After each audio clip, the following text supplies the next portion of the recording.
Broken Cowboy Prayers. Temperance Tempe Rollins had spent 10 years trying to forget Jesse Monroe, the outlaw who disappeared without a trace. But when he rode back into town dust-covered, dangerous, and looking at her like she was still his, she knew trouble had finally caught up. He smirked, tilting his hat. "Didn't think I'd come back, darlin'?" he murmured. "Guess you don't know me as well as you thought." Chapter 1. The Ghost of Yesterday Returns. The wind howled a mournful tune, whipping through the skeletal branches of the cottonwood trees that line the main street of Redemption, Arizona. It was a sound Temperance Rollins had grown accustomed to over the past decade, a constant reminder of the emptiness that had settled in her heart the day Jesse Monroe rode out of her life. 10 years. 10 years of dust and silence, of building a life brick by painstaking brick on the ruins of what they had shared. She'd almost convinced herself he was a ghost, a figment of a younger, more foolish self. Almost. Tempe adjusted the brim of her worn felt hat, pulling it lower against the swirling grit. The late afternoon sun cast long, skeletal shadows across the wooden boardwalk, making the familiar storefront seem alien and foreboding. She ran a calloused hand over the smooth, worn wood of the counter in her general store, the scent of beeswax and leather a comforting anchor in the swirling unease. The bell above the door jingled, a cheerful sound that today felt jarring. She looked up, expecting to see Mrs. Abernathy with her usual list of baking supplies. Instead, a figure stood silhouetted in the doorway, the setting sun haloing his broad shoulders and obscuring his face.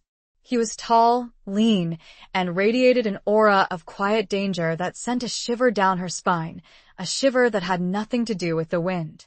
He stepped inside, the spurs on his boots clicking softly on the wooden floor, and the breath caught in Tempe's throat. It couldn't be. He removed his hat, revealing a face that was both familiar and shockingly changed. The boyish charm she remembered was gone, replaced by a hard-edged intensity.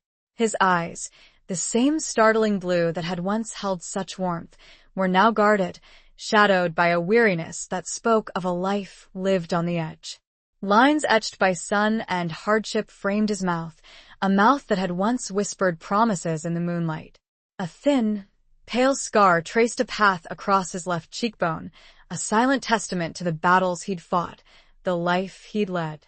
He was older, harder, but undeniably him. Jesse Monroe. The name echoed in her mind, a phantom limb that suddenly throbbed with renewed life. She gripped the edge of the counter, her knuckles turning white. Her heart, a stubborn organ she'd thought long dead, hammered against her ribs like a trapped bird. The carefully constructed walls she'd built around herself, brick by agonizing brick, threatened to crumble. "Didn't think I'd come back, darlin'," he murmured, his voice a low, resonant drawl that sent a wave of unwelcome familiarity washing over her. The years melted away, and she was 20 again, standing on the porch of her father's ranch, lost in the depths of his eyes. He smirked, a slow, deliberate curve of his lips that held no trace of genuine amusement, tilting his hat slightly. "Guess you don't know me as well as you thought." The words, though spoken softly, landed like a physical blow. They were an accusation, a challenge, and a painful reminder of the chasm that now separated them. She straightened, forcing a calmness she didn't feel into her voice. "Jesse, I thought you were," she trailed off, unable to utter the word dead, though it hung heavy in the air between them. He leaned against the doorframe, his gaze sweeping over her, taking in the changes the years had wrought. She was no longer the carefree girl he'd left behind. The sun had kissed her skin, leaving a golden hue, and the constant work of running the store had toned her muscles, giving her a strength that was both physical and emotional. Her hair, once a cascade of fiery red, was now tamed into a practical braid, though a few rebellious strands had escaped, framing her face. Her eyes, once bright with youthful optimism, now held a guarded wariness, a hint of the pain she'd endured. "Disappointed?" he asked, a flicker of something unreadable in his eyes. It might have been hurt, or perhaps just a reflection of his own inner turmoil. Tempe refused to give him the satisfaction of an answer. "What are you doing here, Jesse?" she asked, her voice steady despite the tremor in her hands. He pushed himself off the doorframe and took a step closer, invading her personal space. The scent of dust, leather, and something indefinably him filled her senses, stirring memories she'd fought so hard to bury. "Came back for what's mine," he said, his voice low and dangerous. Her breath hitched. He wasn't talking about the store or the town or anything tangible. He was talking about her. Or at least the ghost of the girl she used to be. The girl who had believed his promises, who had given him her heart without reservation. A wave of anger, hot and fierce, surged through her. Anger at him for leaving, for breaking her heart, for daring to reappear after all this time. Anger at herself for still feeling the pull, the undeniable connection that shimmered in the air between them. "You lost the right to anything of mine a long time ago, Jesse," she said, her voice tight with suppressed emotion. He reached out, his fingers brushing lightly against her cheek. The touch, though fleeting, sent a jolt of electricity through her, a physical manifestation of the unresolved tension that crackled between them. She flinched, stepping back, breaking the contact. "Did I?" he asked, his eyes searching hers. "Or did you just give up on me, Tempe?" The question hung in the air, a silent accusation that pierced the carefully constructed armor she'd worn for so long. She wanted to deny it, to scream at him, to tell him how much he'd hurt her. But the truth was, a part of her had given up. She'd had to, in order to survive. The bell above the door jingled again, and Sheriff Brody walked in, his weathered face creased with a frown. He stopped short, his eyes narrowing as he took in the scene before him. The tension in the room was palpable, thick enough to cut with a knife. "Monroe," he said, his voice gruff, his hand instinctively moving to the gun on his hip. "Didn't expect to see you back in redemption." Jesse turned, his expression carefully neutral. "Sheriff," he said, inclining his head slightly. "Just passing through." The sheriff's gaze flickered to Tempe, a silent question in his eyes. She met his gaze steadily, offering a small, almost imperceptible shake of her head. She didn't want him involved. This was between her and Jesse, a reckoning 10 years in the making. A ghost had truly returned, and a chapter she'd tried to close forever had violently and undeniably reopened, stirring a storm within her very soul. Chapter 2. Shadows in the Dust. The air in the general store hung heavy with unspoken accusations and the lingering scent of Jesse's presence.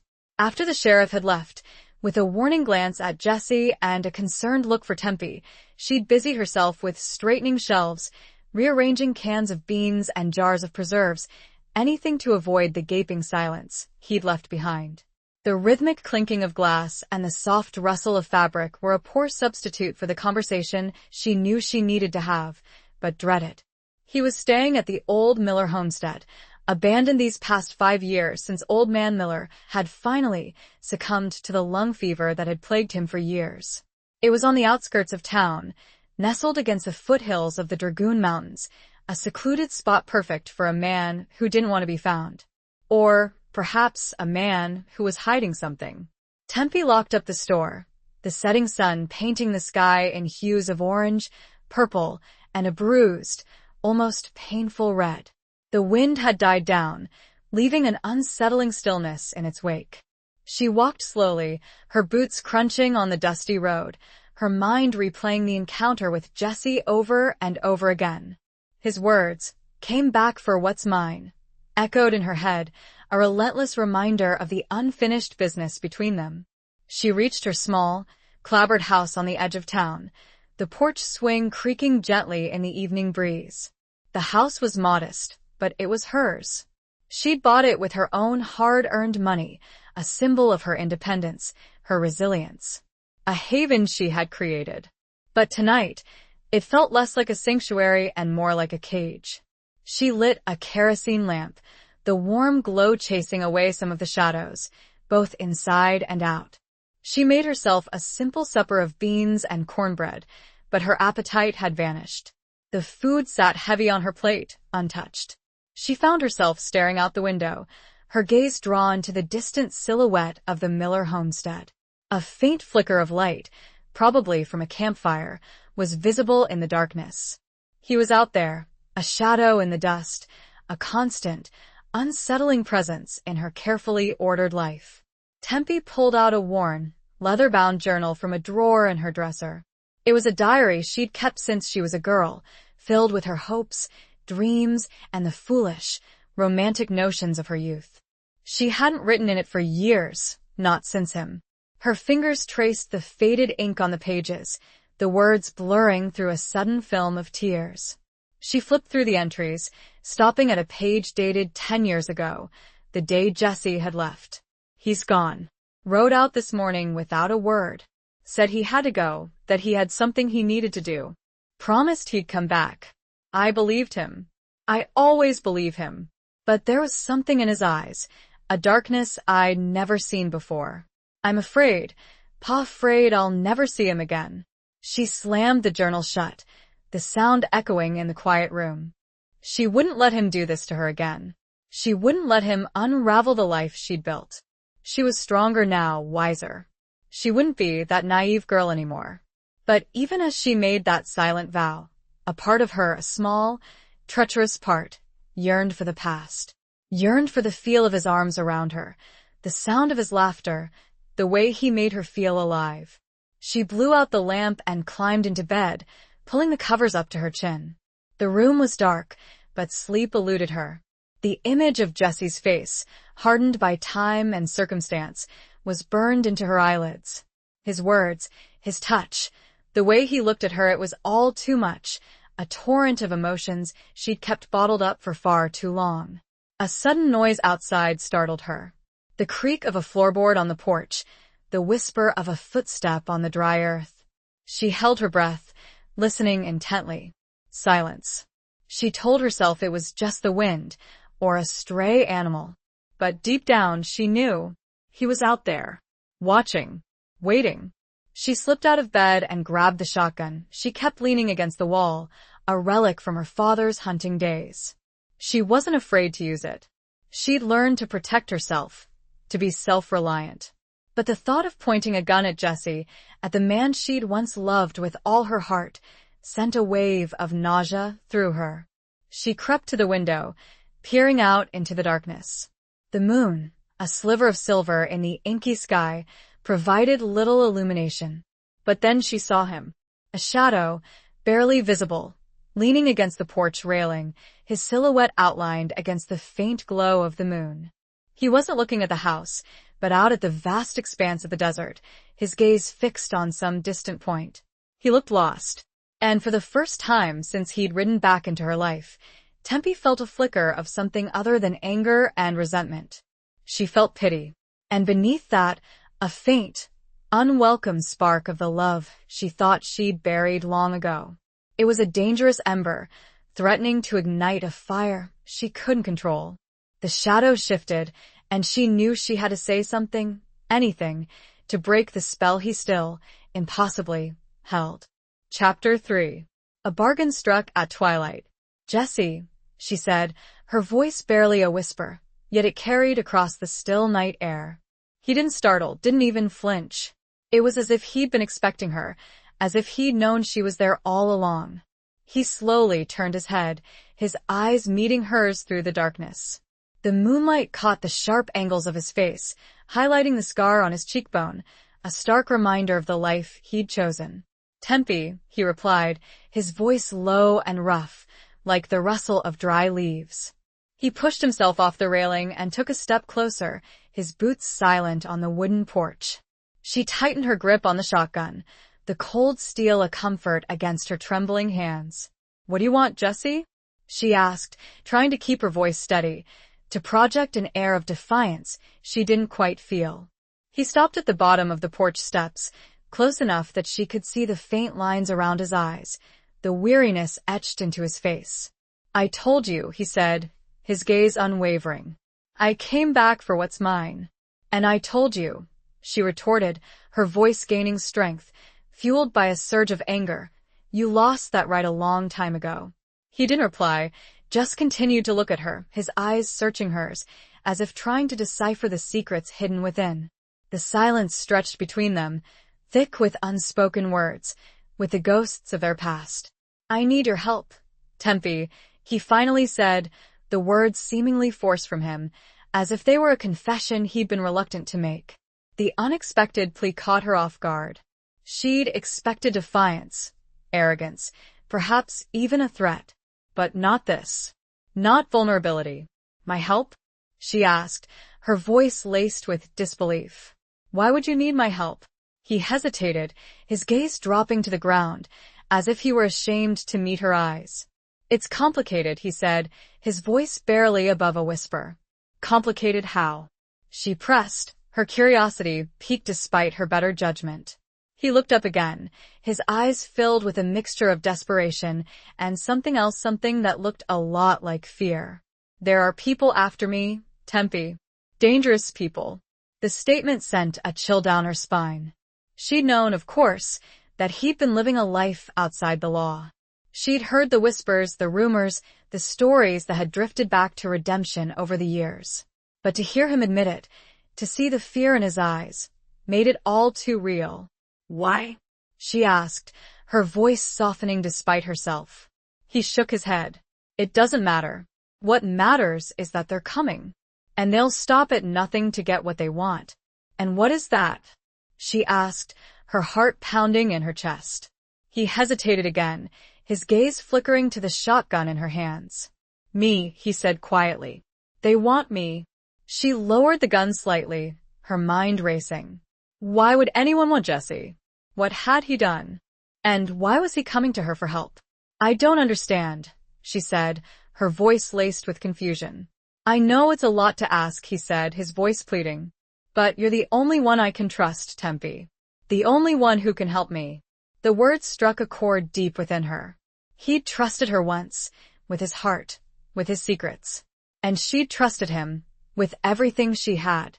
That trust had been shattered, broken into a million pieces. But could she really turn her back on him now, when he was clearly in danger? She looked at him, really looked at him, past the hardened exterior, past the outlaw persona. And she saw a flicker of the boy she'd once loved, the boy who had dreamed of a different life, a life with her. "What do you need me to do?" she asked, the words escaping her lips before she could stop them. A flicker of relief crossed his face, quickly replaced by a renewed sense of urgency. "I need a place to hide. Somewhere they won't find me. Just for a few days, until I can figure things out." She thought of the old Miller homestead, secluded and abandoned. It was the perfect hiding place. But bringing him there, sheltering him, would be crossing a line. It would be putting herself in danger, aligning herself with an outlaw. "And if I help you," Tempe began slowly, "what then? What's in it for me, Jesse?" She needed something, some assurance that this wouldn't be a repeat of the past. He stepped closer, his voice dropping to a near whisper, his breath warm on her cheek. "I'll leave, Tempe. I swear it. Once this is over, I'll ride out of your life for good. You'll never have to see me again." It was a tempting offer. A chance to finally be rid of him, to close that chapter of her life once and for all. But there was something in his eyes, a flicker of something that didn't quite ring true. "And what about what you owe me?" she asked, her voice trembling slightly. 10 years, Jesse. 10 years of wondering, of hurting. You owe me more than just leaving." He reached out, his hand hovering over hers, but not quite touching. "I know," he said, his voice thick with emotion. "And I can't give you back those years, Tempe. But I can give you this." He reached into his pocket and pulled out a small, worn leather pouch. He held it out to her, his eyes pleading. "It's all I have left," he said. It's yours." She hesitated, her hand reaching out almost against her will. She took the pouch, her fingers brushing against his. The touch sent a jolt of electricity through her, a reminder of the connection that still simmered between them, despite everything. She knew accepting this was more than a simple exchange. It was the beginning of a dangerous game. The pouch, heavy in her hand, felt like the weight of a future she wasn't sure she wanted. Chapter 4. The Price of a Lost Love. The leather pouch felt heavy in Tempe's hand, the weight of it more than just the physical contents. It was a symbol, a tangible representation of the debt Jessie owed her, a debt that could never truly be repaid. She opened the pouch slowly, her fingers trembling slightly, her heart pounding in her chest. Inside, nestled on a bed of faded velvet, was a single gold coin. It wasn't just any coin, it was a Spanish doubloon, old and rare, its surface worn smooth with time. She recognized it instantly. It was the coin Jessie had found as a boy, a treasure he'd cherished, a symbol of his dreams of adventure and a better life. He'd shown it to her once, years ago, under a sky full of stars, whispering promises of a future they would build together. She looked up at him, her eyes questioning. This is all you have?" she asked, her voice laced with a mixture of disbelief and disappointment. He nodded, his gaze unwavering. "It's all I have that's worth anything," he said. "It's a reminder of everything I lost." She closed the pouch, her fingers tightening around the coin. It was a paltry offering, a small price to pay for 10 years of heartbreak. But it was also a gesture, a sign that he understood, at least on some level, the pain he'd caused her. "It's not enough, Jessie," she said, her voice soft but firm. "It's not nearly enough." He looked down, his shoulders slumping slightly, as if he'd expected her to say that. "I know," he said quietly, "but it's all I have to offer." She studied his face, searching for any sign of deception, any hint that he was playing her. But all she saw was weariness, desperation, and a flicker of something that looked a lot like regret. "I'll help you," she said, the words escaping her lips before she could fully consider the consequences. "But not for this," she added, holding up the pouch. "I'll help you because it's the right thing to do." A flicker of surprise crossed his face, followed by a wave of relief. "Thank you, Tempe," he said, his voice thick with emotion. "I won't forget this." "You better not," she retorted, her voice regaining some of its edge. "Because if you betray me again, Jessie," I swear she didn't finish the sentence, but the threat hung heavy in the air between them. He knew what she meant. She wouldn't hesitate to turn him in, to see him hang. She'd learned to be ruthless, to protect herself at all costs. "I won't," he said, his gaze unwavering. "I swear on my life." She led him to the back of her property, to a small, dilapidated shed she used for storing tools and supplies. It wasn't much, but it was hidden from view, and it would offer him some protection from the elements. "Stay here," she said, her voice brisk and businesslike. "I'll bring you some food and water." He nodded, his eyes following her as she walked back towards the house. She could feel his gaze on her, a silent weight, a reminder of the dangerous game she was playing. She returned a few minutes later with a plate of cold beans and cornbread, a canteen of water, and a thick woolen blanket. He was sitting on a stack of old burlap sacks, his back against the wall, his eyes closed. He looked exhausted, drained. She set the food and water down beside him, the clatter of the plate breaking the silence. He opened his eyes, his gaze focusing on her. "Thank you," he said, his voice barely a whisper. She nodded, avoiding his gaze. "Get some rest," she said. "We'll talk in the morning." She turned to leave, but he reached out and grabbed her hand, his fingers wrapping around her wrist. The touch, though light, sent a jolt of electricity through her, a reminder of the physical connection that still existed between them, despite everything. "Tempe," he said, his voice low and urgent. "I never meant to hurt you." The words, spoken with such sincerity, caught her off guard. She looked at him, her eyes searching his. And for the first time since he'd ridden back into her life, she saw a flicker of the man she'd once loved, the man who had held her heart in his hands.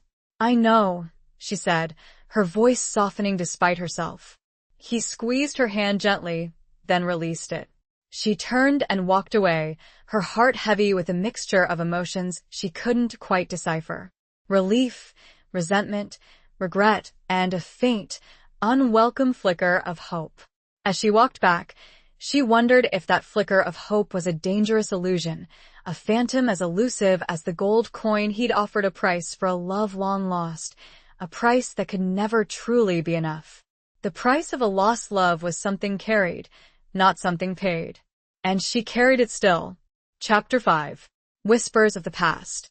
The morning dawned gray and overcast, the sky mirroring the turmoil in Tempe's heart. She'd slept fitfully, tossing and turning, haunted by dreams of the past, of Jesse's smile, his touch, the promises he'd made and broken. She woke with a sense of unease, a feeling that she'd made a terrible mistake, that she'd let her emotions cloud her judgment. She made herself a cup of strong coffee, the bitter brew a welcome jolt to her senses. She needed to be clear-headed, to think rationally about the situation she'd gotten herself into. She was harboring a fugitive, an outlaw, a man who could bring danger and destruction to her doorstep. She ate a quick breakfast of toast and jam, her appetite meager. She dressed in her usual practical attire, a sturdy denim skirt, a plain cotton shirt, and her worn leather boots. She braided her hair, securing it tightly at the nape of her neck. She needed to be ready for anything. She walked out to the shed, her footsteps heavy on the damp earth. She found Jesse awake, sitting on the burlap sacks, his gaze fixed on the distant horizon. He looked up as she approached, his eyes guarded, his expression unreadable. "Morning," she said, her voice brisk and businesslike. "Morning," he replied, his voice low and rough. She handed him a cup of coffee and a plate of leftover cornbread. He took them gratefully, his fingers brushing against hers. The touch, though fleeting, sent a shiver down her spine, a reminder of the physical connection that still simmered between them. "We need to talk," she said, her voice firm. "I need to know what's going on, Jesse. I need to know why those men are after you." He hesitated, his gaze dropping to the cup in his hands. "It's a long story," he said, his voice evasive. "I have time," she retorted, her patience wearing thin. He sighed, his shoulders slumping slightly. "It started a few years back," he began, his voice low and hesitant. "I got involved with the wrong people." He paused, as if searching for the right words. "They were running a smuggling operation, moving stolen goods across the border. I was just a hired hand, a rider, nothing more. But you got in too deep," she guessed, her voice laced with a mixture of understanding and accusation. He nodded. "I saw things I shouldn't have seen, heard things I shouldn't have heard. They found out I was asking questions. And now they want to silence you," she finished, her heart pounding in her chest. He nodded again. "They think I know too much. They think I'm a threat." "And are you?" she asked, her voice barely a whisper. He looked up at her, his eyes filled with a mixture of defiance and regret. "I just want to get out, Tempe. I just want to leave this life behind. And you think I can help you do that?" she asked, her voice laced with skepticism. "You're the only one who can," he said, his voice pleading. "You know this land, these people. You can help me disappear." She thought of the vast, unforgiving landscape that surrounded Redemption, the hidden canyons, the deserted mines, the endless expanse of desert. It was a place where a man could easily vanish, if he knew where to go. "I can help you," she said, her voice firm. "But I need to know everything, Jesse. Every detail. Every secret. No more lies." He met her gaze, his eyes searching hers. And for the first time since he'd ridden back into her life, she saw a flicker of trust, a glimmer of hope. "I'll tell you everything," he said, his voice sincere. "I swear it." He began to talk, his voice low and hesitant at first, then gaining strength as he recounted the events of the past few years. He told her about the smuggling operation, the ruthless men who ran it, the violence and betrayal he'd witnessed. He told her about the stolen goods, the hidden caches, the secret routes across the border. He told her about the names of the men who were after him, names that sent a chill down her spine. As he spoke, the whispers of the past began to coalesce, forming a clearer picture of the man he'd become, the life he'd led.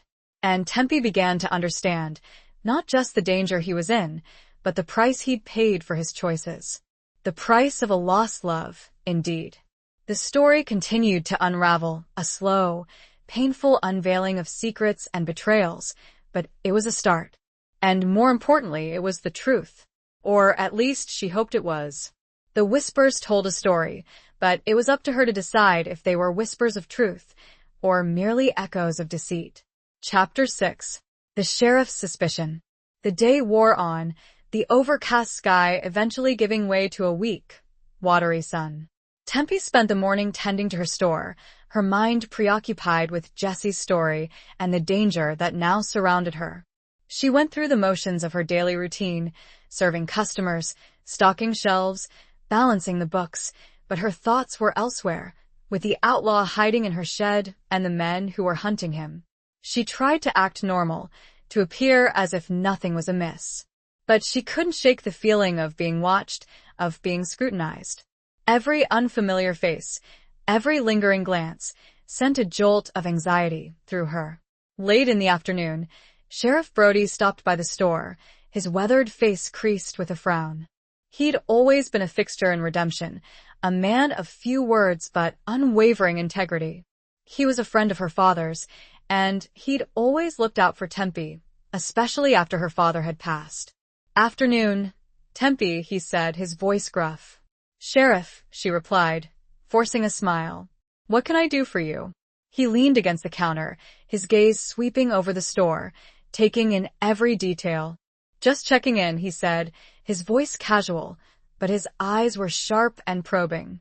Heard Monroe rode back into town. Her heart skipped a beat. She'd hoped to keep Jesse's presence a secret, at least for a little while longer. But she knew the sheriff was too observant, too perceptive, to be fooled. "He did," she replied, her voice steady despite the tremor in her hands. "Stopped by yesterday. Said he was just passing through." The sheriff raised an eyebrow, his gaze fixed on hers. "You believe that?" he asked, his voice laced with skepticism. She shrugged, trying to appear nonchalant. "Why wouldn't I?" she asked. He didn't reply, just continued to look at her, his eyes searching hers. The silence stretched between them, thick with unspoken suspicion. "He's trouble, Tempe," he finally said, his voice low and serious. "Always has been. You best stay clear of him." She knew he was right. Jesse was trouble. He'd always been drawn to danger, to the thrill of living on the edge. But she'd made a promise, a bargain. And she wouldn't break it, not yet. "I appreciate your concern, Sheriff," she said, her voice polite but firm. "But I can handle myself." He studied her for a moment longer, his expression unreadable. "Just be careful, Tempe," he said, his voice laced with a warning. "Don't let your past cloud your judgment." He turned and walked out of the store, his spurs clicking softly on the wooden floor. Tempe watched him go, her heart pounding in her chest. The sheriff's suspicion was a complication she hadn't anticipated, a threat that could unravel everything. She closed up the store early, her mind racing. She needed to talk to Jesse, to warn him. She needed to figure out a plan, a way to get him out of Redemption before the sheriff discovered his hiding place. She walked back to her house, her pace quickening with each step. She found Jesse in the shed, pacing restlessly, his eyes darting to the entrance every few seconds. He looked up as she approached, his expression tense and anxious. "The sheriff was here," she said, her voice breathless. "He knows you're back. He suspects something." Jesse's face hardened, his jaw tightening. "Damn it," he muttered, his voice laced with frustration. "We need to move you," she said, her voice urgent. "Tonight. Somewhere safer." He nodded, his eyes meeting hers. "I know a place," he said, his voice low and determined. "An old abandoned mine up in the mountains. It's secluded, well hidden.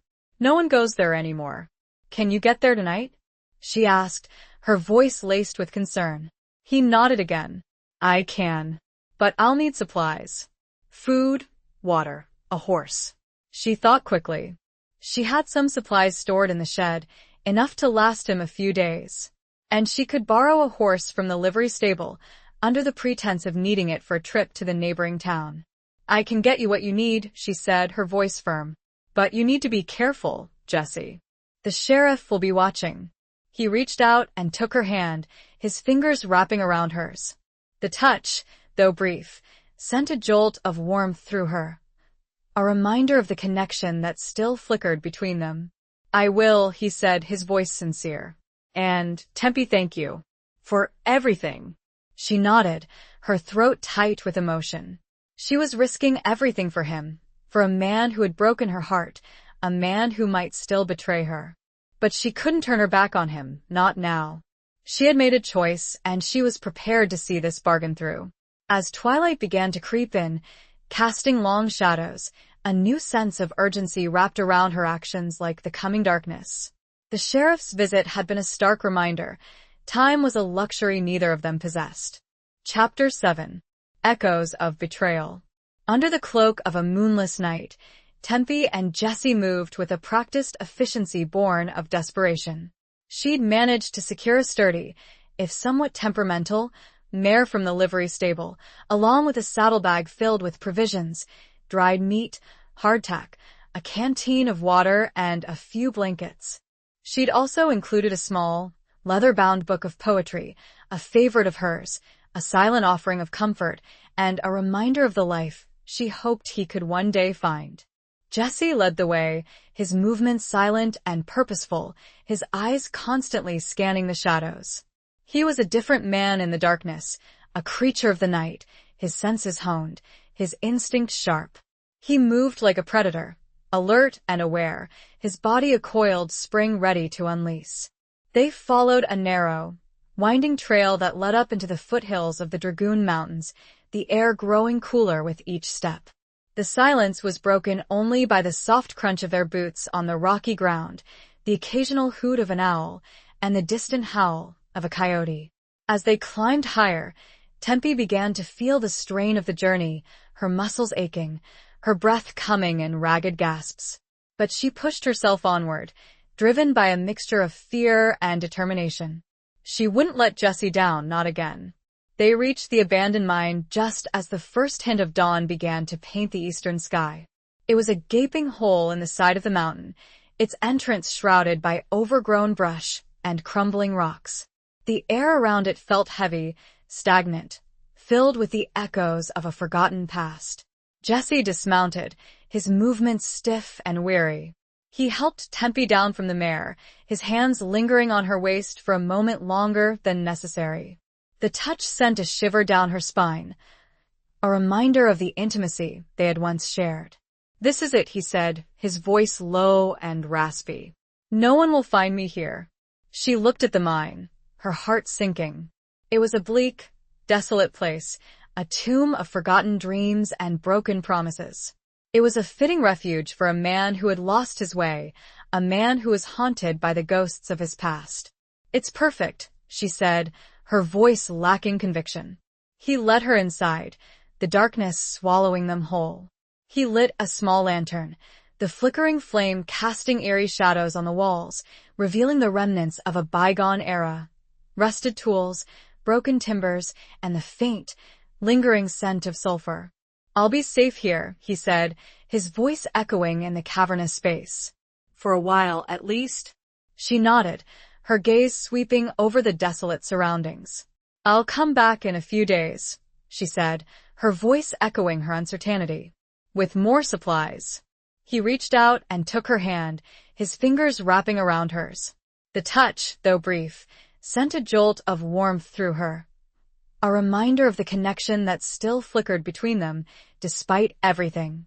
"Be careful, Tempe," he said, his voice sincere. "Don't let anyone follow you." She nodded, her throat tight with emotion. She knew the risk she was taking, the danger she was putting herself in. But she couldn't abandon him, not now. She turned to leave, but he stopped her, his hand tightening on hers. "Tempe," he said, his voice low and urgent. "There's something else I need to tell you. Something I should have told you a long time ago." Her heart skipped a beat. She knew, instinctively, that this was important, that it was something that could change everything. "What is it?" she asked, her voice barely a whisper. He hesitated, his gaze dropping to the ground, as if he were ashamed to meet her eyes. "The reason I left," he began, his voice strained, "it wasn't just about the smuggling operation. It was about you." She frowned, her brow furrowing in confusion. "About me?" she asked, her voice laced with disbelief. "What do you mean?" He looked up at her, his eyes filled with a mixture of regret and something else, something that looked a lot like pain. "I was afraid," he said, his voice barely above a whisper. "Afraid of failing you. Afraid of not being good enough." The words struck her like a physical blow. She'd always believed he'd left because he didn't love her, because he'd chosen a life of adventure and danger over a life with her. But to hear him say that he'd left out of fear, out of a sense of inadequacy, turned everything she thought she knew on its head. "I don't understand," she said, her voice trembling. "I was young, Tempe," he said, his voice pleading, "and foolish. I thought I needed to prove myself, to become someone worthy of you.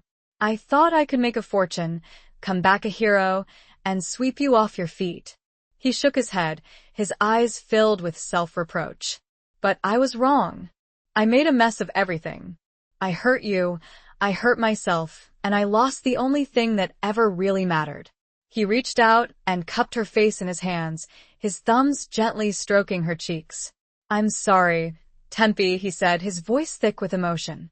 "I'm so sorry for everything." Tears welled up in her eyes, blurring her vision. She'd waited 10 years to hear those words, 10 years to hear him say he was sorry. But now, hearing them in this dark, desolate place, surrounded by the echoes of betrayal and regret, they felt hollow, empty. The betrayal he spoke of had been a deep wound. The echoes were loud, and she was not yet sure they could be silenced. The mine was silent, but the unspoken questions lingered like the dust motes dancing in the lantern light. Chapter 8. Beneath a Sky of Secrets.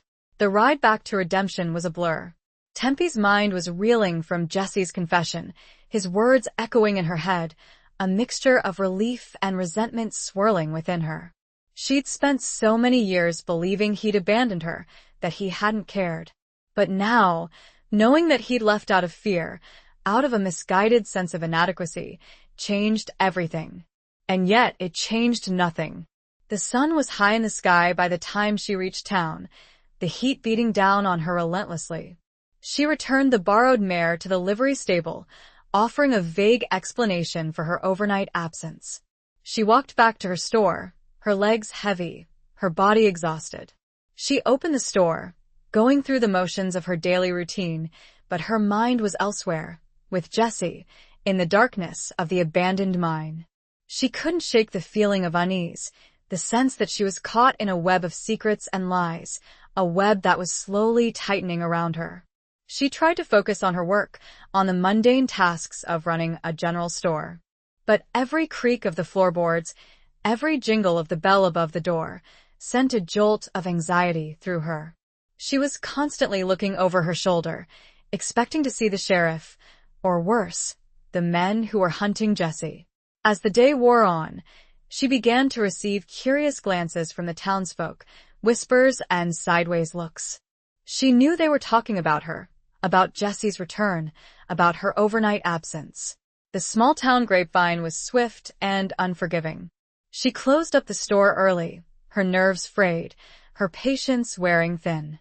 She walked back to her house, her pace quickening with each step.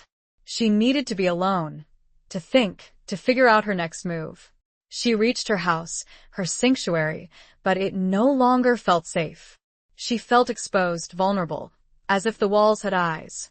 She locked the door, drawing the curtains, shutting out the prying eyes of the world. She made herself a simple supper, but her appetite had vanished. She sat at her kitchen table, staring out the window, her gaze fixed on the distant mountains, where Jesse was hiding. She thought of his confession, his apology. It had been sincere, she knew that. But it wasn't enough. It couldn't erase the years of pain, the loneliness, the heartbreak. It couldn't undo the damage he'd done. But it was a start. A crack in the wall he'd built around his heart, a glimmer of hope that he might still be the man she'd once loved. She pulled out her journal, the worn leather-bound book filled with the echoes of her past. She opened it to a blank page, her hand trembling slightly. She picked up a pen, the ink flowing onto the page, forming words, sentences, paragraphs. He's back. And he's changed. Harder, colder, more distant. But there's something else there, too. A vulnerability, a regret, a flicker of the man I once knew. He says he left because he was afraid. Afraid of failing me. I don't know whether to believe him or not. But I can't deny the connection that still exists between us, the pull, the attraction. It's a dangerous game, Tempe. A game you might not win. She closed the journal, her heart heavy with a mixture of emotions she couldn't quite decipher. Fear, anger, resentment, and a faint, unwelcome flicker of hope. She blew out the lamp and climbed into bed, pulling the covers up to her chin. The room was dark, but sleep eluded her. She lay awake for hours, listening to the sounds of the night, the wind whispering through the trees, the distant howl of a coyote. She thought of Jesse, alone in the darkness of the mine, hiding from his enemies, haunted by his past. And she wondered if he was thinking of her, too. If he was regretting his choices, if he was wishing he could turn back time. She finally drifted off to sleep, her dreams filled with images of Jesse, of the past, of the future they might never have. She dreamed of a sky full of stars, a sky full of secrets, a sky that held both the promise of hope and the threat of despair. As the first rays of dawn peeked through, she awoke to a profound silence that somehow felt heavier than any noise. It was the silence of a world holding its breath, waiting, just as she was. Chapter 9. The Outlaw's Plea. 3 days passed, each one stretching into an eternity of waiting and worrying.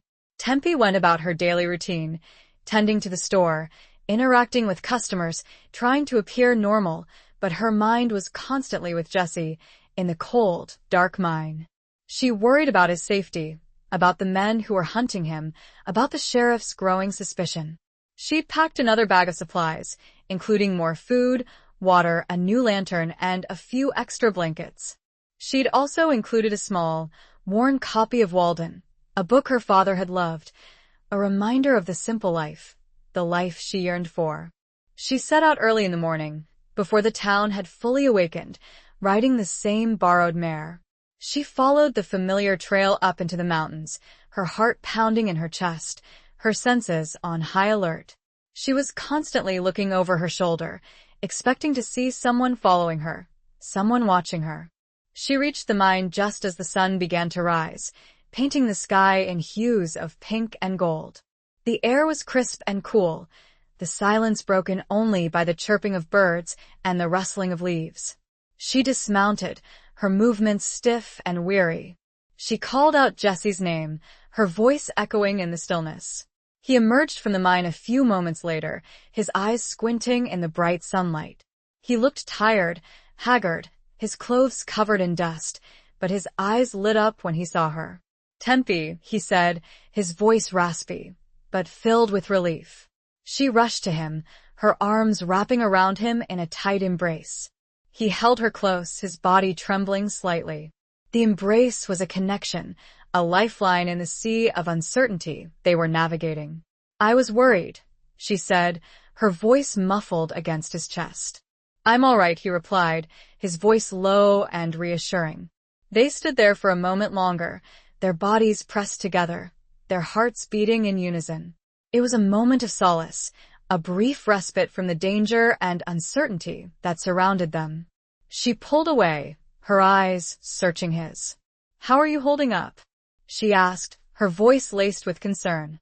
He shrugged, his expression grim. "It's lonely," he admitted, his voice barely a whisper. "And cold. But I'm managing." She handed him the bag of supplies, her fingers brushing against his. "I brought you some more things," she said. "And a book."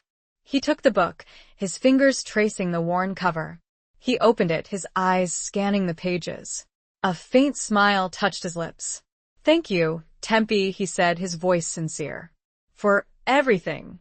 They sat down together near the entrance of the mine, sharing a simple meal of dried meat and hardtack. They talked, their voices low and hushed, sharing their fears, their hopes, their dreams. "I've been thinking," Jesse said, his voice hesitant, "about what I said about why I left." She nodded, her heart pounding in her chest. She knew this was important, that it was a conversation they needed to have. "I was a fool," Tempe, he said, his voice filled with regret. I let my pride, my fear, get in the way of everything. I should have stayed. I should have fought for you. She reached out and took his hand, her fingers interlacing with his. It's in the past, Jesse, she said, her voice soft. We can't change what happened. But I can change the future, he said, his voice determined. I can make things right. I can be the man you deserve. The words sent a shiver down her spine, a mixture of hope and trepidation. She wanted to believe him. She wanted to believe that he could change, that he could be the man she'd always dreamed of. But she'd been hurt before, betrayed. She couldn't afford to be naive again. What about the men who are after you? She asked, her voice laced with concern. What about the danger? He squeezed her hand tightly. I have a plan, he said, his voice confident. A way to get them off my back. A way to start over. He looked at her, his eyes pleading. I need your help, Tempe. One last time. Will you help me? It was a plea, an outlaw's plea, spoken not with the arrogance of a man used to taking what he wanted, but with the humility of a man desperate for redemption. It was a plea she couldn't ignore. The silence that followed wasn't empty, but full of unspoken fears, unspoken hopes, and the heavy weight of a decision that could change both their lives forever. Chapter 10. A Dance with Danger. Tempe looked into Jesse's eyes, searching for any hint of deception, any sign that he was using her. But all she saw was sincerity, a desperate plea for help, a yearning for redemption. She knew the risks, the danger, but she couldn't turn her back on him. Not again. Tell me your plan, she said, her voice firm, her heart pounding in her chest. He leaned closer, his voice dropping to a whisper, as if he were afraid of being overheard, even in this remote, desolate place. There's a shipment coming through, he began, his eyes darting around, as if he expected his enemies to appear at any moment. A big one. Gold, weapons, supplies. Enough to set them up for years. She frowned, her brow furrowing in confusion. What does that have to do with you? She asked. I know where it's going to be, he said, his voice urgent. I know the route, the time, the place. I can intercept it. Take it all. She stared at him, her eyes wide with disbelief. You're talking about robbing them? She asked, her voice laced with incredulity. He nodded. It's the only way, Tempe. It's the only way to get them off my back. If I take their shipment, they'll be crippled. They won't have the resources to come after me. But it's dangerous, Jesse, she protested, her voice filled with concern. They'll be heavily armed. They won't hesitate to kill you. He smiled, a grim, determined smile. I'm not afraid of them, he said, his voice confident. Eva faced veras. But I'm afraid for you, she said, her voice barely a whisper. He reached out and cupped her face in his hands, his thumbs gently stroking her cheeks. I'll be careful, he said, his voice sincere. I promise. And once it's over, we can leave. We can start over, somewhere new. Somewhere where no one knows us. The thought sent a shiver down her spine, a mixture of excitement and trepidation. A new life, a fresh start, a chance to escape the ghosts of their past. It was a tempting offer, a dream she'd almost given up on. How can I help? She asked, her voice hesitant. I need you to gather information, he said, his voice urgent. Find out everything you can about the shipment. The exact time, the route, the number of men involved. Anything that can help me. She nodded, her mind racing. She knew people in town, people who might have information, people who traded with the smugglers, people who lived on the fringes of society. I can do that, she said, her voice firm. But you need to be careful, Jesse. If they find out you're planning this, they'll kill you. He squeezed her hands tightly. I know, he said, his voice serious. But I have to do this, Tempe. For us. They spent the rest of the day planning, strategizing, going over every detail. They knew they were dancing with danger, playing a high-stakes game, but they were determined to win. They were a team, bound together by a shared past, a shared danger, and a shared hope for a better future. As the sun began to set, casting long shadows across the mountains, Tempe prepared to leave. She felt a sense of unease, a premonition of danger, but she pushed it aside. She had a job to do, a promise to keep. "Be careful," she said, her voice trembling slightly. He nodded, his eyes meeting hers. "I will," he said, his voice sincere. "And, Tempe, thank you for believing in me." She smiled, a weak, uncertain smile. "Just come back to me, Jessie," she said, her voice barely a whisper. He leaned in and kissed her, a soft, tender kiss that sent a wave of warmth through her. It was a kiss of promise, a kiss of hope, a kiss that sealed their pact. As she rode away, she felt a resolve she hadn't known she possessed. She also felt, undeniably, the chilling premonition that this dance with danger might be their last. The stakes were higher than ever. Chapter 11. The Heart's Reckoning. The next few days were a blur of activity, a whirlwind of clandestine meetings and whispered conversations. Tempe moved through the town like a shadow, gathering information, piecing together the puzzle of the upcoming shipment. She spoke to shopkeepers, saloon owners, stable hands, anyone who might have a connection to the smuggling operation. She used her reputation as a trustworthy, discreet businesswoman to her advantage, asking questions, probing for details, without raising suspicion. She learned that the shipment was indeed a big one, larger than any that had come through redemption before. It was scheduled to arrive in 3 days' time, under the cover of darkness, following a remote, seldom-used trail that wound through the mountains. The shipment would be guarded by a dozen heavily armed men, led by a ruthless outlaw known only as Silas, a man with a reputation for violence and cruelty. The information sent a chill down Tempe's spine. This was more dangerous than she'd imagined, more dangerous than Jessie had let on. She knew he was capable, resourceful, but he was one man against many. She was increasingly fearful, and she will fail. She returned to the mine, her heart heavy with the weight of her findings. She found Jessie waiting for her, his eyes anxious, his expression tense. "I have the information," she said, her voice breathless. "But it's not good, Jessie. It's worse than we thought." She recounted everything she'd learned, her voice trembling slightly as she described the size of the shipment, the number of men involved, the ruthless leader, Silas. Jessie listened intently, his face hardening with each detail. He didn't interrupt, didn't speak, until she'd finished. "It's a risk," he said, his voice grim. "But it's a risk I have to take." "You could die, Jessie," she said, her voice pleading. "There has to be another way." He shook his head. "There isn't," he said, his voice firm. "This is the only way. The only chance we have." She looked at him, her eyes filled with a mixture of fear and admiration.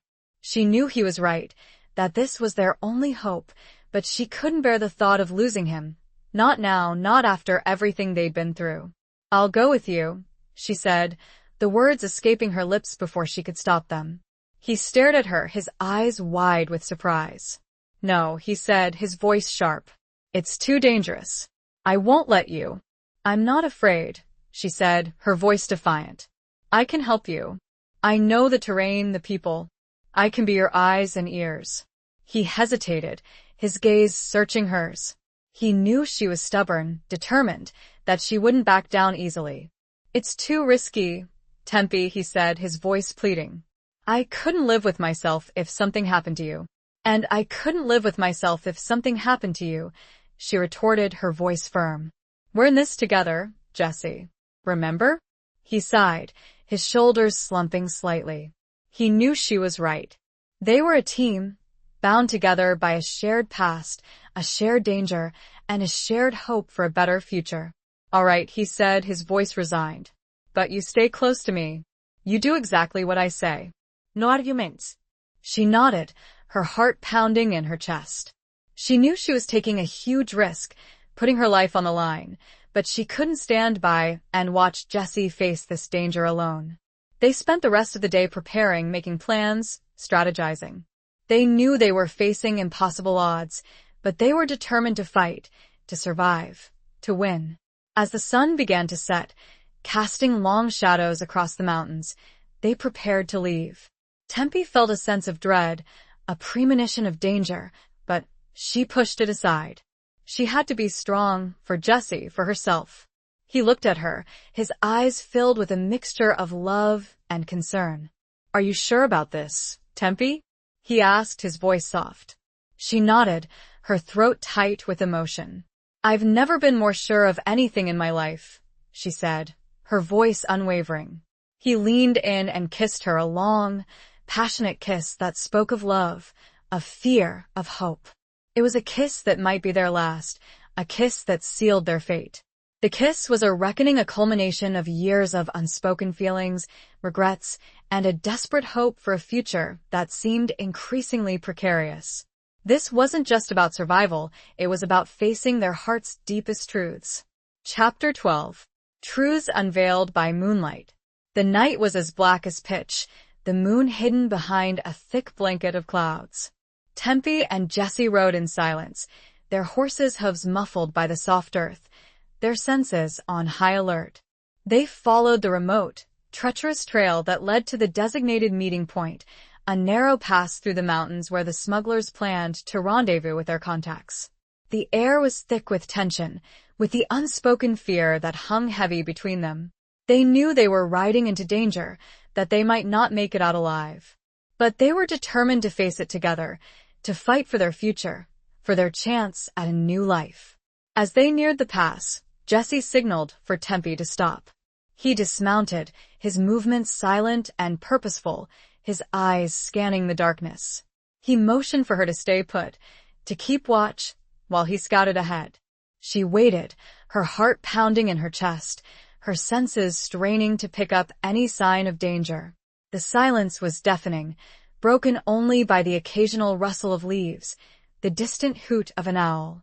She waited for what seemed like an eternity, her anxiety growing with each passing moment. She began to fear the worst, to imagine Jesse captured or worse, killed.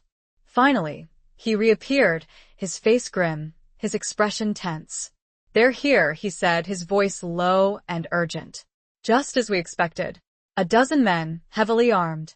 She nodded, her throat tight with fear. "What's the plan?"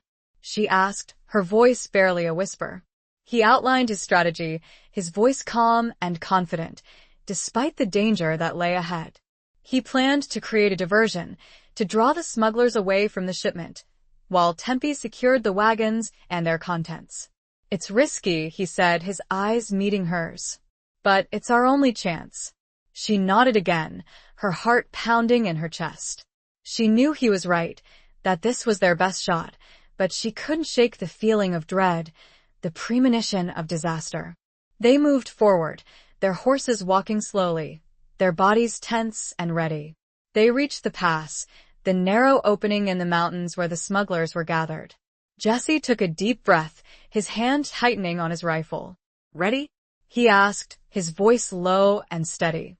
She nodded, her hand reaching for the pistol she'd tucked into her waistband. "Ready?" she replied, her voice surprisingly calm. He kicked his horse into a gallop, charging into the pass, firing his rifle into the air.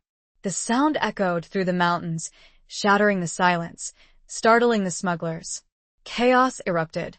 The smugglers, caught off guard, scrambled for their weapons, firing blindly into the darkness. Jesse, using the element of surprise, weaved through the chaos, his rifle spitting fire, taking down several of the men.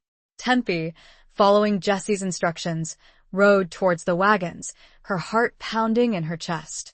She reached the lead wagon, her hands trembling as she grabbed the reins. She urged the horses forward, pulling the wagons away from the chaos, away from the fighting. As she drove the wagons away, she heard a shout, a cry of pain. She looked back, her heart sinking. Jesse was down, his horse rearing wildly, his body lying motionless on the ground. She didn't hesitate. She pulled the wagons to a stop, jumping down, her pistol drawn.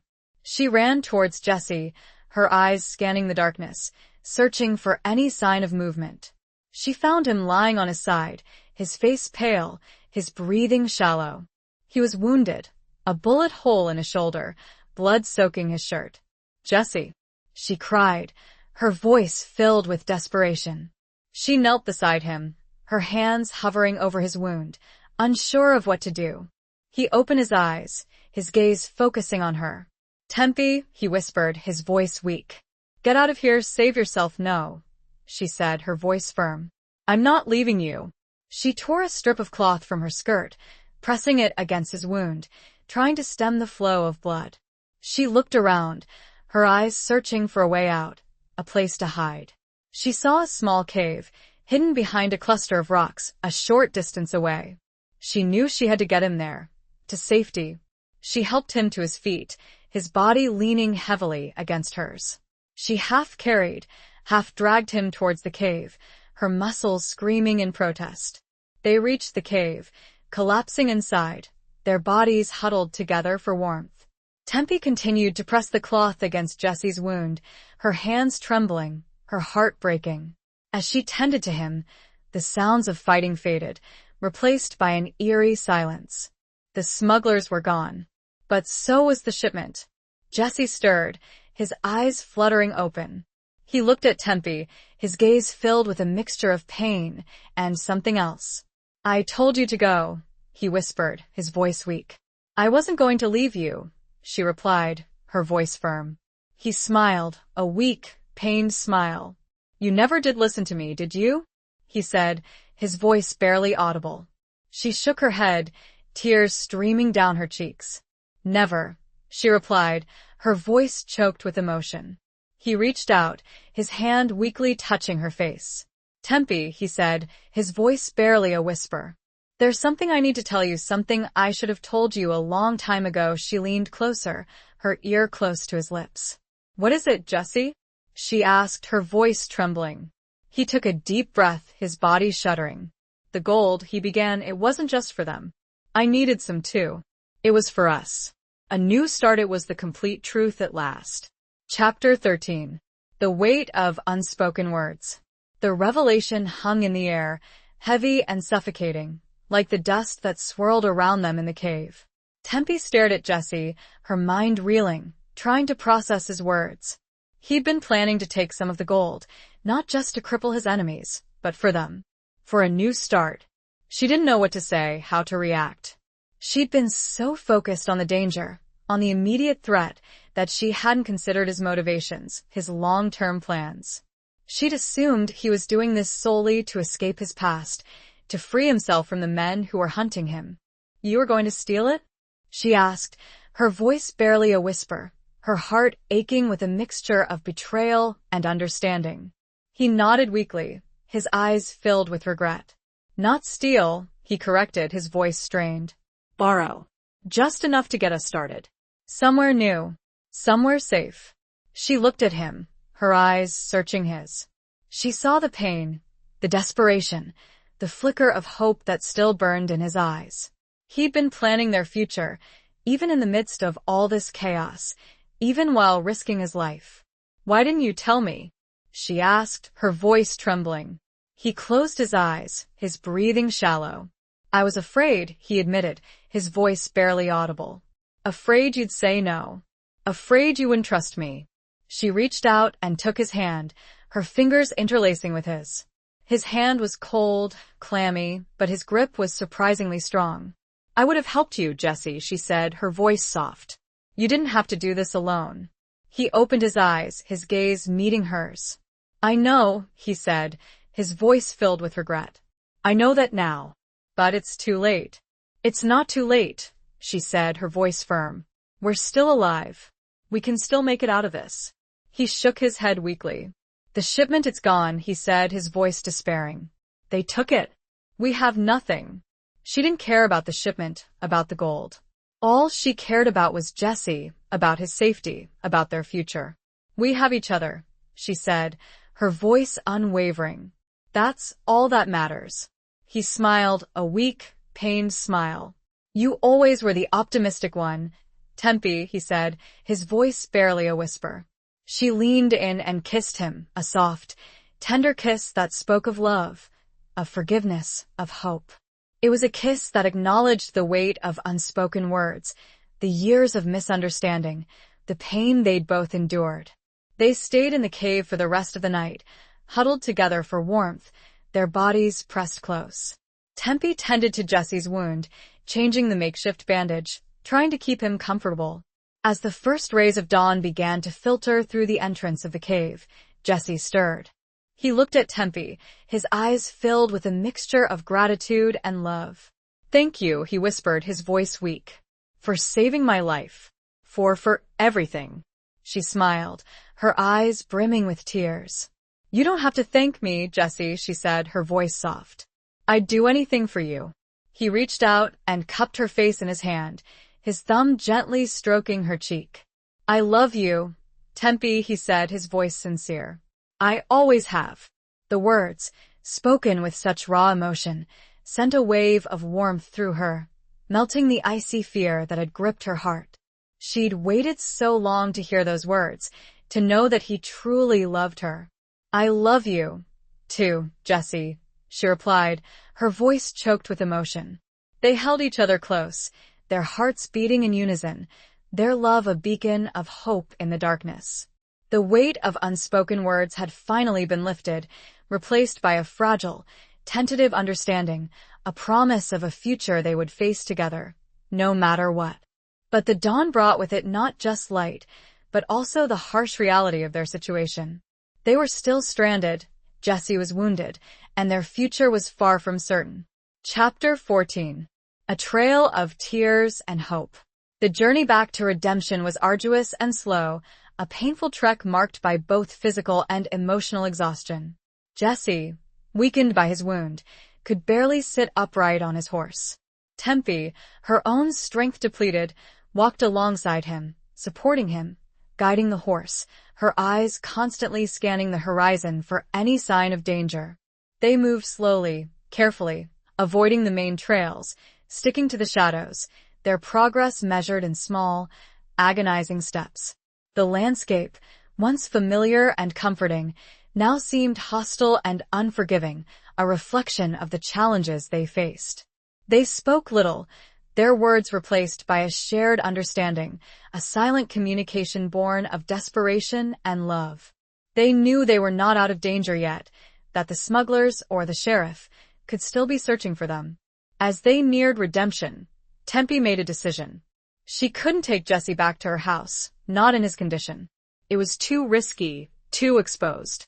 She needed to find a safe place, somewhere he could rest and recover, somewhere hidden from prying eyes.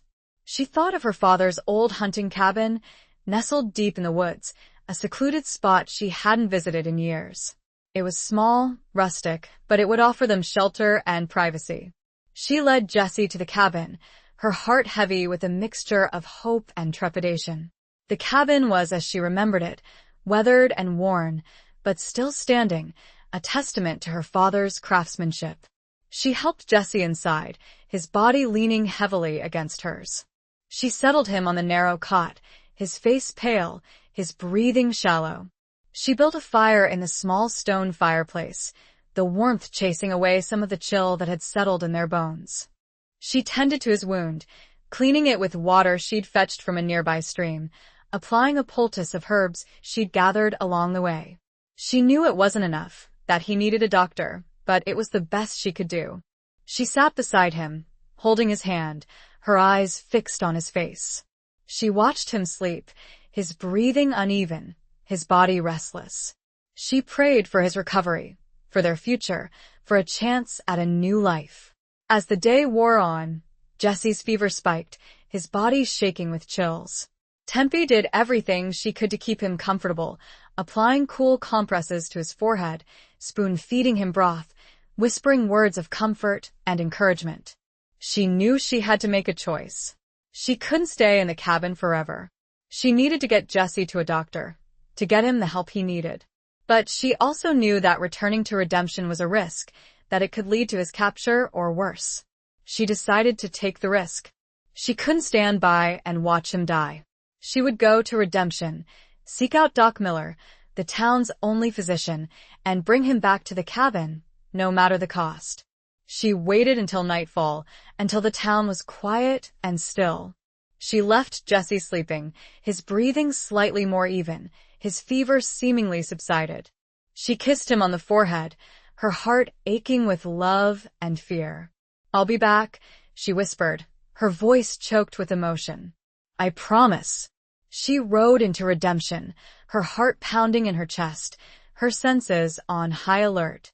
She avoided the main streets, sticking to the shadows, her eyes constantly scanning for any sign of danger. She reached Doc Miller's house, dismounting, her legs trembling. She knocked on the door, her knuckles rapping softly against the wood. The door opened a crack, revealing Doc Miller's weathered face, his eyes filled with suspicion. "Tempe?" he said, his voice surprised. "What are you doing here? At this hour?" "I need your help, Doc," she said, her voice urgent. "It's Jesse. He's wounded." "Badly." Doc Miller's eyes widened, his expression turning serious. "Where is he?" he asked. "At my father's old hunting cabin," she replied. "You need to come with me. Now." Doc Miller didn't hesitate. He grabbed his medical bag, his face grim, his movements purposeful. "Lead the way," he said. They rode back to the cabin, their horses' hooves pounding on the dusty road, their hearts filled with a mixture of hope and dread. The trail was one of tears and hope, a path forged by desperation and love, leading them towards an uncertain future. It was a race against time, against fate, against the odds that seemed stacked against them. Chapter 15. The Gathering Storm. The ride back to the cabin felt longer, more perilous than Tempe remembered. Every shadow seemed to hold a threat, every sound amplified by the silence of the night. Doc Miller, though outwardly calm, rode with a tense urgency, his medical bag clutched tightly in his hand. They reached the cabin, the faint glow of the fire visible through the single window, a beacon of hope in the darkness. Tempe dismounted, her legs trembling with exhaustion and relief. She rushed inside, Doc Miller close behind. Jesse was still lying on the cot, his eyes closed, his breathing shallow. He looked worse than before, his face pale and drawn, his body weakened by the fever and the wound. Doc Miller immediately set to work, his movements efficient and practiced. He examined Jesse's wound, his brow furrowed in concentration, his hands gentle but firm. "He's lost a lot of blood," Doc Miller said, his voice grim. "And the wound is infected. I'll do what I can, but it's not good, Tempe." Tempe stood beside him, her heart aching, her hands clenched into fists. She watched as Doc Miller cleaned the wound, stitched it closed, applied a fresh bandage. He gave Jesse a dose of laudanum to ease the pain and help him sleep. "He needs rest," Doc Miller said, his voice weary. "And time." "I love you," he said, his voice barely audible. "I love you, too, Jesse," she replied, her voice choked with emotion. He closed his eyes, his breathing growing shallower. Tempe held his hand tightly, her heart breaking. She knew he was slipping away, that he was losing his fight. Suddenly, a loud banging on the door startled her. She jumped to her feet, her heart pounding in her chest. She grabbed the pistol she'd kept hidden under the cot, her hand trembling. "Who is it?" she called out, her voice sharp. "Sheriff Brody," a voice replied. "Open up, Tempe. We know you're in there." Tempe's blood ran cold. The sheriff had found them. She was trapped. She looked at Jesse, his eyes closed, his breathing barely perceptible. She knew she couldn't let them take him, not like this. She made a decision. She would face the sheriff, stall for time, give Jesse a chance to escape, even if it meant sacrificing herself. She took a deep breath, her hand tightening on the pistol.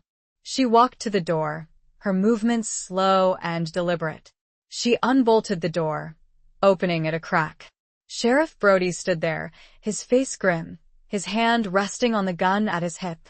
Several deputies stood behind him, their rifles drawn. "Tempe," the sheriff said, his voice hard. "We know Monroe is in there. Step aside." "He's not here, Sheriff," she lied, her voice surprisingly calm. "You're mistaken." The sheriff pushed the door open wider, his eyes scanning the cabin. He saw Jesse lying on the cot, his face pale, his body still. "He's right there, Tempe," the sheriff said, his voice laced with anger. "Don't lie to me."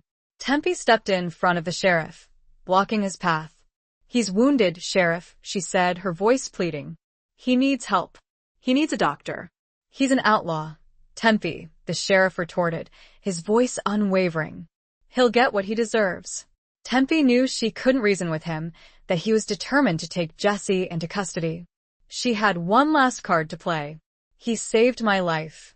Sheriff, she said, her voice filled with emotion. He risked everything for me. He deserves a chance. The sheriff hesitated, his gaze flickering to Jesse, then back to Tempe.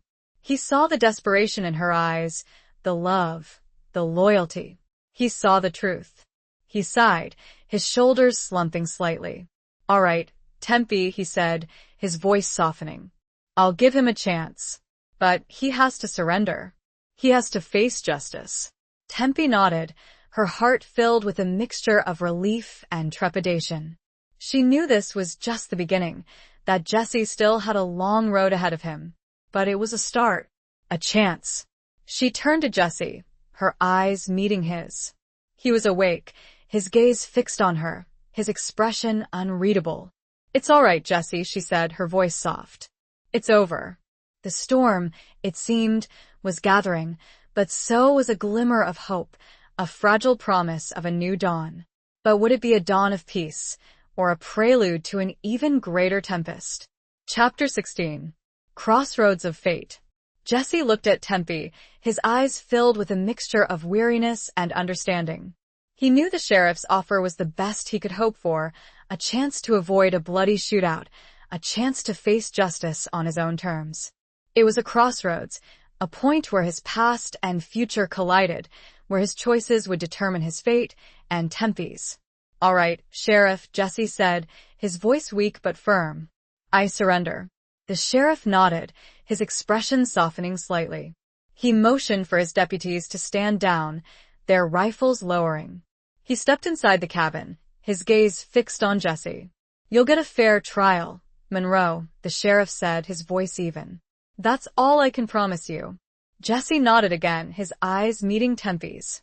He saw the fear, the worry, but also the unwavering support, the love that had sustained him through so much. The deputies helped Jesse to his feet, his body weak and unsteady. He leaned heavily on Tempe, his arm around her shoulders, drawing strength from her presence. They walked out of the cabin, into the bright morning sunlight, a small, somber procession. The air was crisp and cool, the sky a clear, cloudless blue, a stark contrast to the turmoil within them. They took Jesse to the town jail, a small, stone building that had housed countless outlaws and drifters over the years. Doc Miller was waiting there, his medical bag in hand. He examined Jesse's wound, his expression concerned but hopeful. He's stable, Doc Miller said, his voice reassuring. But he needs rest and care. I'll stay with him. Tempe stayed with Jesse, too, sitting beside his cot in the small, cramped cell. She held his hand, her eyes fixed on his face, offering silent comfort and support. The sheriff allowed her to stay, recognizing the bond between them, the depth of their connection. He knew they had a long road ahead of them, a trial, a reckoning, but he also saw the glimmer of hope, the possibility of redemption. The next few days were a blur of activity. Word of Jesse's capture spread quickly through the town, drawing curious onlookers, whispered conversations, and judgmental stares. Tempe ignored them all, her focus solely on Jesse, on his recovery, on his future. She visited him every day, bringing him food, clean clothes, and news from the outside world. She told him about the townsfolk, about the upcoming trial, about her efforts to find him a lawyer, a good one, who could defend him against the charges.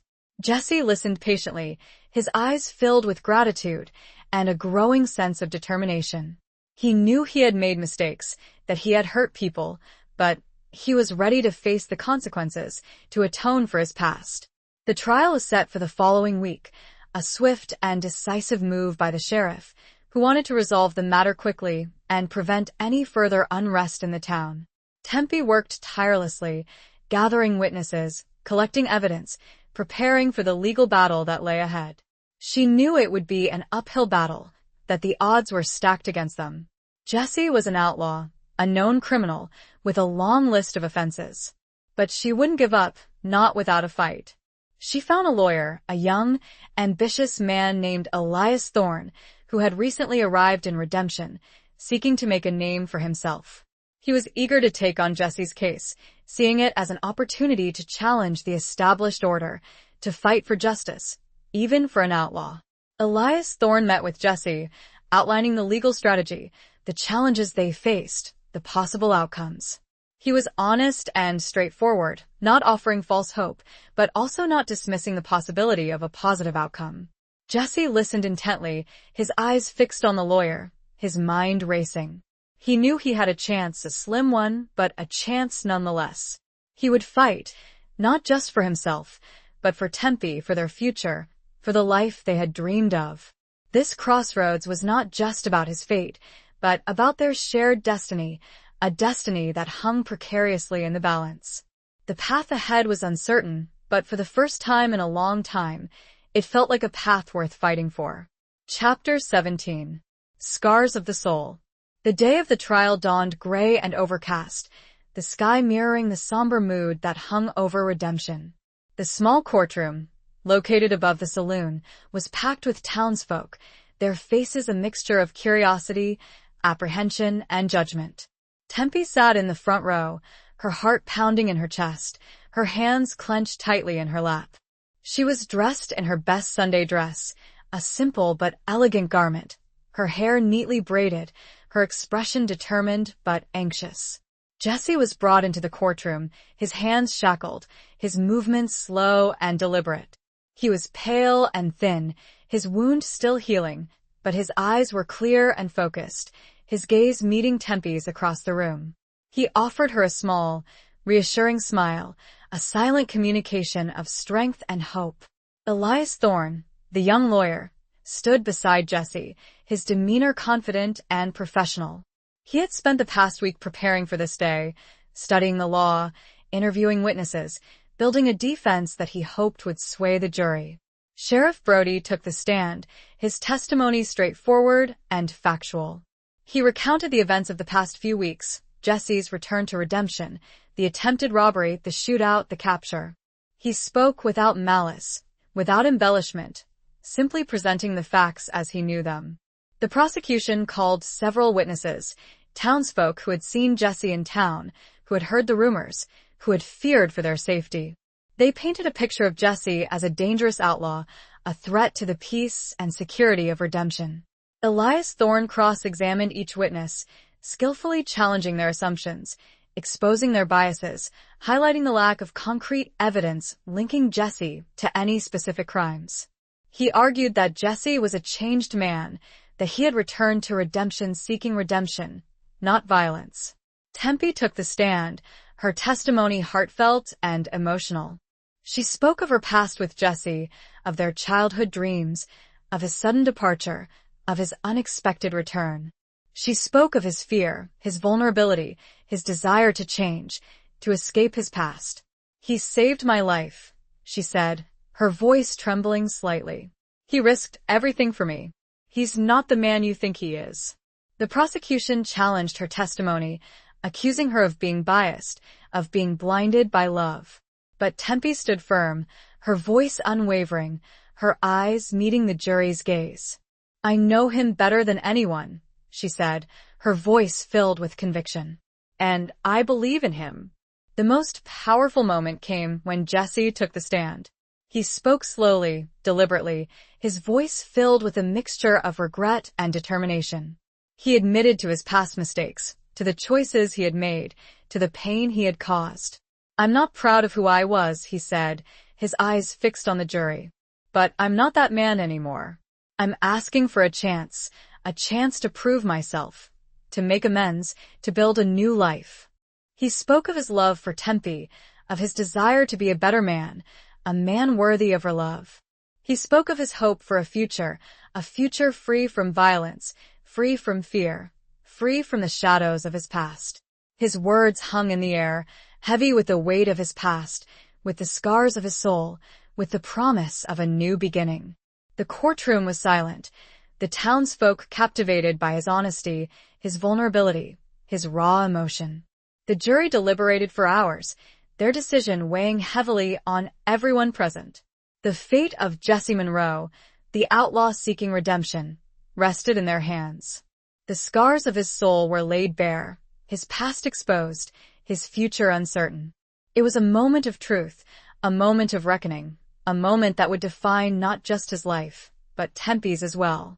The silence in the courtroom was thick with anticipation, a palpable tension that mirrored the internal struggles of everyone present.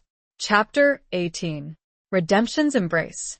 The jury returned, their faces solemn, their expressions unreadable.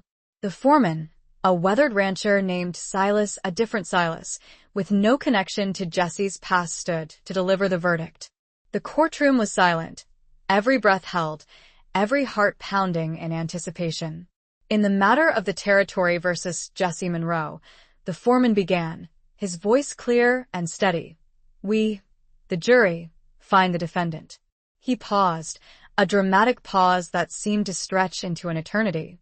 Tempe held her breath, her hand reaching for Jesse's, their fingers interlacing, their grip tight. Not guilty of the charge of attempted robbery. A collective gasp swept through the courtroom, a mixture of surprise, relief, and disbelief.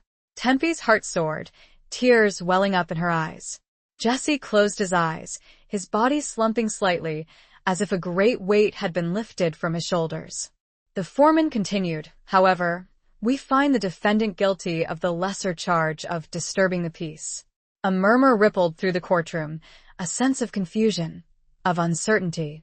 Disturbing the peace? It was a minor offense, a slap on the wrist compared to the original charges. The judge, a stern but fair man named Judge Thompson, addressed the court. Given the defendant's guilty plea to the lesser charge, and considering the circumstances of the case, I sentence him to time served and 1 year's probation. Time served. He was free. Free to go. Tempe rushed to Jesse, her arms wrapping around him in a tight embrace. He held her close, his body trembling slightly. They stood there for a moment, oblivious to the stares and whispers of the townsfolk, lost in their own world of relief and joy. Elias Thorne, the young lawyer, smiled, his face beaming with satisfaction. He had done it. He had secured a victory against the odds, a victory for justice. Sheriff Brody approached Jesse, his expression a mixture of relief and caution. You're a free man, Monroe, he said, his voice even. But don't think this means you're off the hook. I'll be watching you. Jesse nodded, his eyes meeting the sheriff's gaze. I understand, Sheriff, he said, his voice sincere. And I won't disappoint you. They left the courtroom, walking hand in hand, into the bright afternoon sunlight. The townsfolk watched them go, their expressions a mixture of curiosity, respect, and a grudging admiration. Tempe and Jesse walked to her house, their sanctuary, their haven. They stepped inside, closing the door behind them, shutting out the world, shutting out the past. They stood there, in the quiet stillness of her home, their eyes meeting, their hearts overflowing with emotion. They had faced the storm, they had weathered the trial, they had found redemption, not just for Jesse, but for their love. We did it, Tempe said, her voice trembling slightly. Jesse nodded, his eyes filled with love. We did, he replied, his voice hoarse with emotion. He leaned in and kissed her, a long, passionate kiss that spoke of gratitude, of relief, of a future finally within their grasp. It was a kiss that sealed their bond, a kiss that promised a new beginning, a new life. They spent the evening together, talking, planning, dreaming. They talked about leaving redemption, about finding a small ranch, a place where they could build a life together, a life free from the shadows of the past. They knew it wouldn't be easy, that they would face challenges, that they would have to work hard to build their dream. But they were ready. They were together. And that was all that mattered. As the sun set, casting long shadows across the room, they stood by the window, their arms wrapped around each other, their hearts filled with hope. They looked out at the vast expanse of the desert, at the distant mountains, at the sky ablaze with color. It was a new dawn, a new beginning, a new chapter in their lives. Redemption had embraced them, offering them a second chance, a chance to rewrite their story, a chance to find happiness, to find peace, to find love. The embrace was tentative, fragile, but it was real. And it was theirs. The scars remained, but they were no longer wounds, they were marks of resilience, reminders of a past overcome and a future embraced. Chapter 19. A Promise Forged in Fire. The following weeks were a period of transition, of rebuilding, of laying the foundation for their new life. Jesse, still recovering from his wound, spent his days resting, regaining his strength, helping Tempe around the house and store. He was a changed man, quieter, more reflective, his outlaw swagger replaced by a quiet humility, a deep appreciation for the second chance he'd been given. Tempe, relieved and overjoyed, threw herself into her work, managing the store, preparing for their departure, her heart filled with a newfound sense of purpose and hope. She was no longer just a storekeeper, a woman living a solitary life. She was a partner, a lover, a woman building a future with the man she loved. They decided to leave Redemption, to seek out a new beginning, a place where they could escape the whispers and stares, the constant reminder of Jesse's past. They chose a small, remote valley, nestled in the foothills of the mountains, a place where the land was fertile, the water plentiful, and the people scarce. They sold the general store, a bittersweet decision for Tempe, who had poured her heart and soul into the business. But she knew it was necessary, a clean break from the past, a step towards their future. They packed their belongings, their few possessions, their hopes and dreams, onto a sturdy wagon, drawn by 2 strong horses. They said goodbye to Doc Miller, to Elias Thorne, to the few friends they had made in Redemption, their hearts filled with a mixture of gratitude and sadness. Sheriff Brody met them at the edge of town, his expression stoic, but respectful. "You take care of her, Monroe," he said, his voice firm. "And stay out of trouble." Jesse nodded, his eyes meeting the sheriff's gaze. "I will, Sheriff," he said, his voice sincere. "I promise you." They rode out of Redemption, leaving behind the dust, the whispers, the ghosts of their past. They rode towards the setting sun, towards the mountains, towards their new life, their new beginning. The journey was long and arduous, but they faced it together, their spirits high, their hearts filled with hope. They camped under the stars, sharing stories, sharing dreams, sharing a love that had been tested by fire and emerged stronger, more resilient. They reached their destination, the small, remote valley, a haven of peace and tranquility. It was a beautiful place, a hidden gem, with rolling hills, a clear, sparkling stream, and lush green meadows. They found a small, abandoned cabin, nestled near the stream, a perfect place to start their new life. It needed work, repairs, but they were undaunted. They were ready to roll up their sleeves, to build their home, to build their future. They spent the next few weeks cleaning, repairing, making the cabin their own. They worked side by side, their hands calloused, their bodies tired, but their hearts filled with joy. They planted a garden, tilling the soil, sowing seeds, nurturing the plants that would provide them with sustenance. They built a corral for the horses, for the future livestock they hoped to acquire. They created a home, a sanctuary, a place where they could be themselves, where they could love each other, where they could live in peace. It was a simple life, a quiet life, but it was everything they had ever dreamed of. One evening, as the sun set, casting a golden glow over the valley, Jesse took Tempe's hand, leading her to a small rise overlooking their cabin, their land, their future. He knelt before her, his eyes filled with love, his hand holding a small, simple ring, fashioned from a piece of twisted wire, a symbol of his commitment, his devotion. "Tempe Rollins," he said, his voice trembling slightly. "Will you marry me? Will you be my wife, my partner, my love, for the rest of our days?"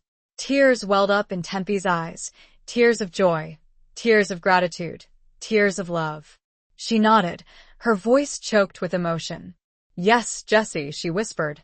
"Yes, I will." He slipped the ring onto her finger, a perfect fit, a symbol of their unbreakable bond, a promise forged in fire, a testament to their enduring love. They embraced, their bodies pressed together, their hearts beating as one.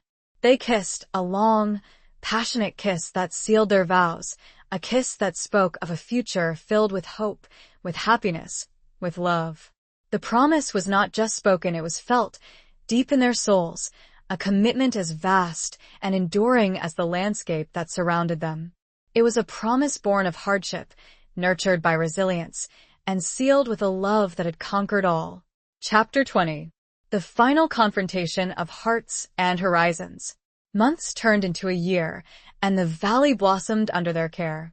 The cabin, once dilapidated, now stood sturdy and welcoming, surrounded by a thriving garden, a testament to their hard work and shared dreams. Their lives were simple, filled with the rhythm of the seasons, the chores of the homestead, the quiet companionship that had become the bedrock of their existence. But the past, like a persistent shadow, had a way of catching up, even in the most secluded of havens. One crisp autumn morning, as Jessie was mending a fence and Tempe was harvesting the last of the tomatoes, a lone rider appeared on the horizon, his silhouette stark against the clear blue sky. Tempe felt a prickle of unease, an instinctive sense of foreboding. She watched as the rider approached, his features slowly becoming discernible. Her heart sank. It was Silas, the ruthless outlaw who had led the smuggling operation, the man Jessie had robbed, the man who had vowed revenge. Jessie saw him too, his hand instinctively moving to the rifle he always kept close. He straightened, his body tense, his eyes narrowed, ready for a confrontation. Silas rode into their yard, his horse snorting, his eyes cold and calculating. He dismounted, his movements slow and deliberate, his hand resting on the gun at his hip. "Monroe," Silas said, his voice a low growl. "I've been looking for you." "You found me," Jessie replied, his voice steady, his gaze unwavering. Tempe stepped forward, placing herself between Jessie and Silas, her hand outstretched in a plea for peace. "Silas, please," she said, her voice trembling slightly. "This doesn't have to end in violence." Silas ignored her, his eyes fixed on Jessie. "You took something that belonged to me," he said, his voice laced with menace. "And I'm here to take it back." "I took what was rightfully mine," Jessie retorted, his voice firm. "And what was stolen from others?" "You left me with nothing," Silas snarled. "Ruined me?" "You ruined yourself," Jessie replied. "With your choices, your greed, your violence." Silas's hand tightened on his gun. "I'm going to kill you, Monroe," he said, his voice low and dangerous. "And then I'm going to take everything you have." Tempe stepped forward again, her voice pleading. "Silas, please," she begged. "He's a changed man. We just want to be left alone." Silas looked at her, his eyes filled with a mixture of contempt and something else. Something that looked a lot like regret. "You should have chosen a different path, Monroe," he said, his voice surprisingly soft. "A different woman." He looked back at Jessie, his expression hardening. "But it's too late for that now." He drew his gun, his movements swift and practiced. Jessie reacted instantly, raising his rifle, firing a shot.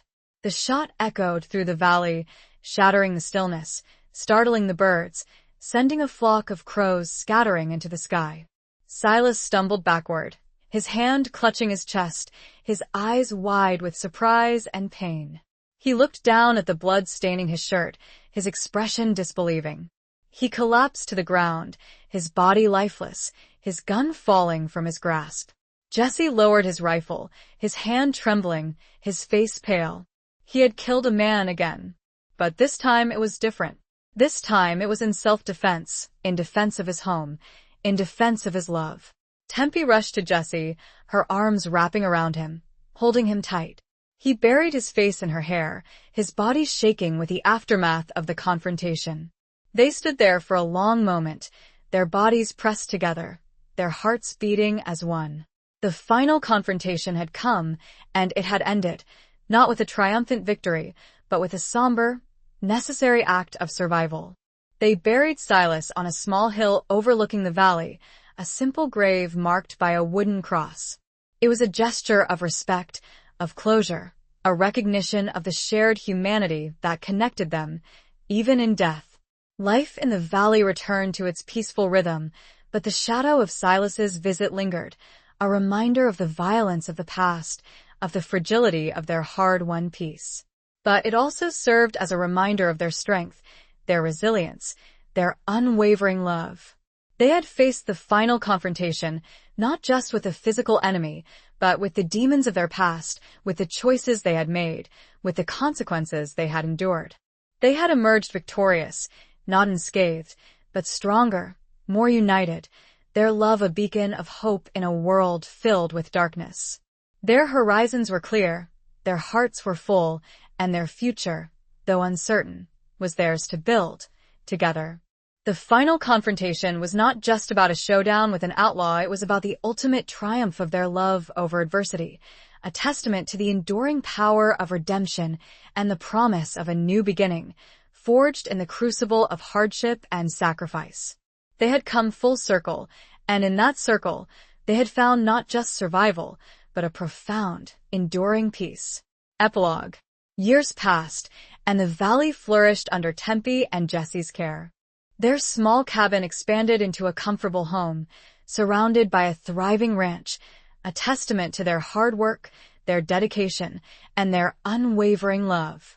They had children, a son and a daughter, who grew up strong and free, running through the fields, playing in the stream, learning the values of honesty, integrity, and compassion. Jesse, his outlaw past long behind him, became a respected member of the community, a rancher, a husband, a father. He never forgot his past, the mistakes he had made, the pain he had caused, but he used those memories as a guide, a reminder of the path he had chosen, the life he had built. Tempe, her heart healed, her spirit renewed, blossomed into a woman of strength and grace. She was the heart of their home, the anchor of their family, the keeper of their dreams. She never forgot the struggles they had faced, the challenges they had overcome, but she cherished the love they had found, the life they had created. They grew old together, their hair silvered by time, their bodies weathered by the sun and wind, their hands calloused but always intertwined. They sat on their porch in the evenings, watching the sunset paint the sky in hues of orange, purple, and gold, their hearts filled with gratitude, with peace, with a love that had endured the test of time.